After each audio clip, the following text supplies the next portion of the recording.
Halo guys, jadi hari ini saya akan memberi kalian contoh cara menganalisa berita yang ada untuk menjadikan kira-kira nanti ini pergerakan harga emas akan naik atau turun. Saya akan beri kerangka cara berpikirnya seperti apa, dimana nanti kalian ketika sudah tahu, oh kira-kira seperti itu, kalian bisa terapkan sendiri. Mau berita kayak apa, kalian sudah ada gambaran. Bagaimana penjelasannya? Simak terus.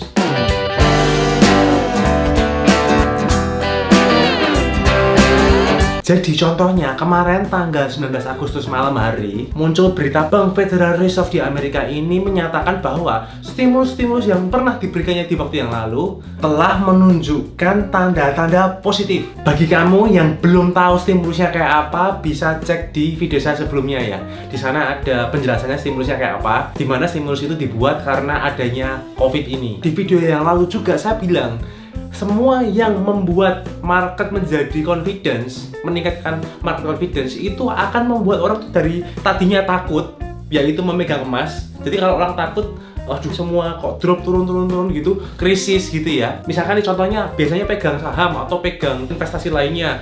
Ketika ada krisis, biasanya orang-orang tuh switch ke emas. Makanya emas naik kan. Nah, ketika market mulai percaya, confidence-nya naik, mereka akan mulai jual emasnya karena emas sudah naik. Di mana investasi yang sebelumnya dia tinggalkan tadi harganya udah turun. Biar gampang gini contohnya. Anggap saja saya market nih. Market berpikir bahwa ketika emas sudah naik, terus dia lihat, oh itu investasi yang lalu misalkan saham atau yang saya tinggalkan awalnya itu harganya sudah turun di bawah, dan melihat ekonomi yang membaik karena banyak stimulus juga yang diberikan oleh Amerika tadi membuat seakan-akan situasi ini sudah membaik seperti itu, dimana orang-orang sudah mulai pede sehingga menjual emasnya, men-switch ke investasi lainnya tadi. Itu yang menyebabkan harga emas turun, yaitu orang jual emasnya. Selain itu, staf dari Presiden Donald Trump menyatakan bahwa vaksin COVID ini akan rilis next spring, maksudnya nanti musim semi depan ya. Jadi sudah dekat, dimana orang tuh, jangan sampai vaksinnya ini keluar dulu, mereka belum jual emasnya yang lagi di atas, beli saham atau investasi lainnya yang lagi turun, yang lagi murah. Jadi ibaratnya beli dari profit tadi dapat serok yang bawah seperti itu. Jadi mereka ini tidak mau ketinggalan momen dimana masih murah ya. Market makin percaya diri. Wong ini yang bilang stafnya Donald Trump kok masa infonya nggak jelas, kan termasuk dari sumber yang terpercaya. Mereka semakin percaya diri sehingga menganggap nanti next spring ekonomi akan membaik. Mereka jual emasnya dulu supaya emasnya tidak turun. Mereka tidak ingin ketinggalan, jual sekarang dulu, beli investasi yang sedang murah saat ini. Kira-kira seperti itu yang menyebabkan harga emas terkoreksi.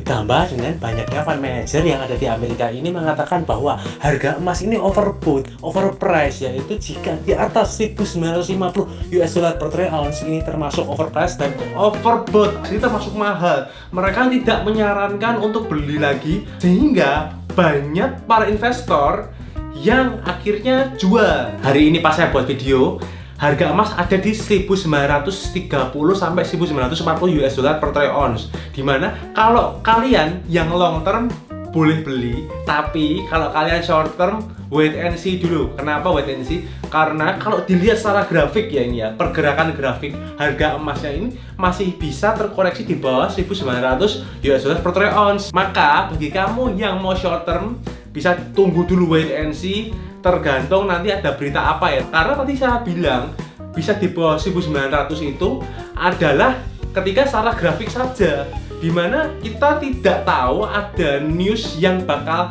membuat naik atau turun. Ibaratnya kalau secara grafik untuk sementara hari ini, per siang ini, secara grafik turun dulu, terkoreksi dulu di bawah 1900. Tapi ingat, kalau ada news yang membuat harganya dapat berbalik arah naik, kita tidak pernah tahu karena kita harus update atau kita harus analisa berita yang beredar itu yang menyebabkan naik atau turun. Jadi kalian harus tahu. Dimana saya sudah kasih contoh-contoh tadi berita apa yang membuat turun seperti itu. Kalau berita yang membuat naik seperti apa bisa cek di video saya sebelumnya ya.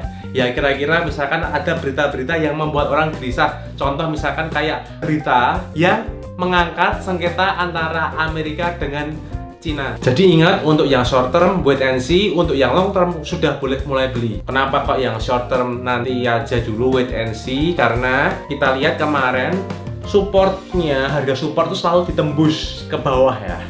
Jadi masih ada kemungkinan terkoreksi di bawah 1.900 US dollar per troy ounce untuk saat ini, kecuali nanti ada berita yang membuat naik, tergantung nanti ada berita apa. Kalau secara grafik masih turun, kalau berita kita nggak pernah tahu news apa yang akan keluar. Oke, kalau kamu ada pertanyaan langsung komen aja, nanti saya jawab di video berikutnya. Bagi kamu yang nggak ingin ketinggalan info-info dari saya, jangan lupa untuk subscribe dan bunyikan loncengnya. Thank you for watching and see you in the next video.